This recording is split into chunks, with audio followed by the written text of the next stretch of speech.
Hello दोस्तों, Saudi से Bahrain आने का जितना भी अपडेटेड गाइडलाइन है आज के इस वीडियो में बताऊंगा। अभी मैं बहरीन में हूँ तो जाहिर सा बात है जो मैंने देखा है अब तक, इससे पहले बहुत सारी गाइडलाइंस है जो आप लोगों को मैं बताया हूँ, लेकिन वो बेस्ड ऑन दूसरे के इन्फॉर्मेशन के। तो पहली बात ये है कि आप बहरीन क्यों आएंगे। दो तरह के लोग हैं जो बहरीन आएंगे।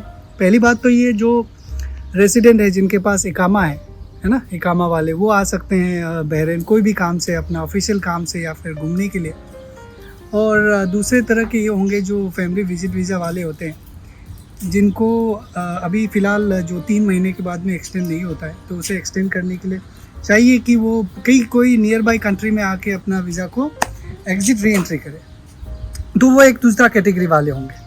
इस वीडियो में दोनों प्रोसेस वालों के बारे में बताएंगे, जैसे कि मैं जो एक इकामा होल्डर है वो कैसे आ सकता है, और फिर जिनके पास एग्जिट री एंट्री वीज़ा, जिनके पास विजिट वीज़ा है सऊदी का, वो कैसे आ सकता है। ओके, तो पहला जो गाइडलाइंस ये था कि जो इकामा होल्डर्स हैं उनके लिए बहुत ही सिंपल सा प्रोसेस है। वही है कि जैसे ही इंडिया सऊदी से बाहर जाते हैं तो एग्जिट री एंट्री वीज़ा लेना पड़ता है, बस वही एक आपको लेना पड़ेगा। बाकी और एक चीज़ है जो आपको लेना पड़ेगा, मैं आपको आगे में बताऊँगा। पहला तो हो गया आपका इकामा वैलिड होना चाहिए, कम से कम 3 महीने की होनी चाहिए। ये क्लियर नहीं है, लेकिन ये बोला जाता है कि 3 महीना का होना चाहिए। पासपोर्ट आपका 6 महीना का कम से कम होना चाहिए। ये 2 बेसिक रिक्वायरमेंट है। तीसरा आपके पास एग्जिट री एंट्री होना चाहिए। ओके, ये 3 आपने ले लिया। इसके बाद आप 2 मोड से आ सकते हैं वहाँ से। पहला ये कि आप अपने कार से भी आ सकते हैं, टैक्सी से भी आ सकते हैं, बस से भी आ सकते हैं। मान लीजिए आप अपने कार से आ रहे हैं तो कॉजवे में आप आएंगे। कॉजवे में आएंगे तो वहाँ पे 5 पॉइंट्स है, 5 चेक पॉइंट्स है, उससे गुजरना रहेगा। पहला चेक पॉइंट ये होगा जहाँ पे वो सऊदी का जो एंट्री पॉइंट है, उसमें आपका जो पासपोर्ट पे वो चेक करेंगे कि आपका एग्जिट एंट्री है या नहीं है। बेसिकली वो पहला पॉइंट है जहाँ पे आपका पासपोर्ट लिया जाएगा। ओके, पासपोर्ट लिया जाएगा। इसके बाद में जो वो चेक करेंगे, और हाँ, उससे पहले आपको एक पर्ची दिया जाएगा जिनके कार जिनके नाम पे है। सबसे पहला, जैसा मैंने बताया, 5 चेक पॉइंट रहेगा। पहला चेक पॉइंट में आपको एक पर्ची दिया जाएगा, बस उसमें आप अपना पासपोर्ट दीजिएगा, वो आपको एक पर्ची दे देगा आपकी गाड़ी के नाम पे। इसके बाद दूसरे चेक पॉइंट में जब आप जाएंगे, वो जोआजात का है, वहाँ पे आपको आपका पासपोर्ट मांगेगा। इसके बाद में जो पर्ची शुरुआत में दिया रहेगा, एक स्लिप, उसके ऊपर में स्टंप लगाएगा। अगर एक आदमी है तो एक स्टंप, 2 आदमी है तो 2 स्टंप, 3 आदमी है तो 3 स्टंप। जितना आदमी है उतना स्टंप उसी पे मार के आपको दे देगा। पासपोर्ट पे स्टंप नहीं मारेगा। तो ये हो गया दूसरा चेक पॉइंट। तीसरा चेक पॉइंट ये होगा कि सऊदी का कस्टम्स जो चेक करेंगे आपकी गाड़ी को, ज़्यादा चेक नहीं करते, बस आपके पीछे के डिग्गी को खुलवाते हैं और थोड़ा बहुत चेक करता है। तो ये तीसरा चेक पॉइंट था सऊदी के तरफ से। ओके, इसका चौथा चेक पॉइंट जो है वो आप बहरीन का इमिग्रेशन में जाएंगे। वहाँ पे आपको आपका पासपोर्ट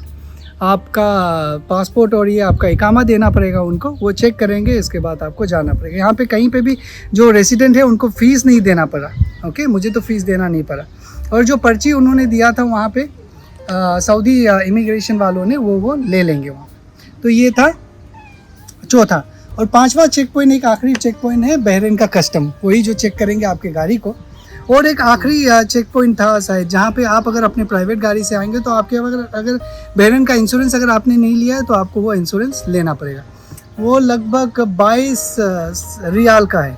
ओके, तो ये सारे प्रोसेस आप कर लेंगे तो आपको एंट्री मिल जाएगा, आप बहरीन में इंटर हो जाएंगे। इसके बाद आप आइए यहाँ पे बहरीन में घूमिए, जो करना है कीजिए। बाकी सारे वीडियोस है जो मेरे पर्सनल जो ब्लॉग वाले चैनल है, उसमें मैं आपको बताऊंगा कि कहाँ कहाँ जा सकते हैं, क्या रेट है, क्या डिटेल्स हैं, होटल्स के बारे में बताऊंगा। और भी बहुत सारे इन्फॉर्मेशन है। जो 4-5 दिन का ट्रिप रहेगा उसके सारे वीडियोस आप लोग के साथ शेयर करूँगा। तो ये तो था उन लोगों के लिए जिनका पास इकामा था। अब जिनके पास में विजिट वीज़ा है, जो विजिटर्स हैं जिनके पास इकामा नहीं है, अब जो लोगों का ऑटोमेटिकली एक्सटेंड नहीं हो रहा है, 90 डेज़ तक ही हो रहा है। इसके बाद कोई भी नियरेस्ट पोर्ट में एग्जिट करना रहता है और फिर वापस आना पड़ता है, जिनके पास multiple exit re entry visa है, जिनके पास मल्टीपल विजिट वीज़ा है। तो उन लोगों के लिए क्या गाइडलाइन है, उनके लिए अगर बहरीन आना है उनको तो पहले ई वीज़ा लेना पड़ेगा ऑनलाइन। ये इंडियन के लिए बोल रहा हूँ, ई वीज़ा लेना पड़ेगा ऑनलाइन। ई वीज़ा कैसे लेना है उसका भी एक प्रोसेस है, मैंने एक वीडियो इसके बारे में बनाया, आप देख लीजिएगा। और एक वीडियो बनाऊँगा डिटेल में। फिलअप कीजिएगा। उसमें जो पासपोर्ट लगेंगे आपको, आपका 3 महीने का बैंक स्टेटमेंट लगेगा, जिसमें लास्ट जो बैलेंस है वो 300 दिरहम मतलब 3000 रियाल होना चाहिए।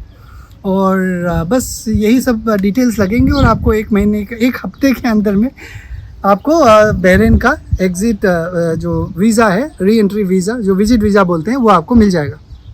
वो लेके आप इंटर कर सकते हैं। बाकी जो प्रोसेस है वो रेसिडेंट का जैसा है वैसा ही आपका ही है। और एक बात मैं मिस कर रहा था कि जब आप कोसवे में घुसेंगे, इंटर करेंगे, तो वहाँ पे 25 रियाल आपको लगेगा। ओके, तो 25 रियाल आपको लगेगा वो एंट्री करते समय। तो ये एंट्री फ़ीस हो गया। और भी बहुत सारे बातें हैं बहरीन के बारे में, वो मैं बहरीन वाला जो ब्लॉग रहेगा उस पर बताऊँगा। बहरीन के कुछ फैक्ट्स हैं, उनके करेंसी के बारे में, और बहुत सारे बातें हैं। तो वो चैनल का लिंक, मैं अपना पर्सनल ब्लॉग का चैनल का लिंक डिस्क्रिप्शन में दे दूँगा, आप चेक कीजिएगा। तो ये था एक शॉर्ट वीडियो, जिसमें कई लोग ये बोल रहे होंगे कि 9-10 मिनट का वीडियो हो गया, शॉर्ट कैसे हो सकता है। ओके, तो इसमें मुझे लगता है कि आपको सारे इन्फॉर्मेशन मिल गए होंगे। इससे रिलेटेड कोई भी इन्फॉर्मेशन होगा तो मुझे ज़रूर बताइएगा, मैं आपको कोशिश करूँगा क्लियरिफाई करने की। तो आज के लिए बस इतना ही। आप लोग अपना ख्याल रखिए। Thank you very much.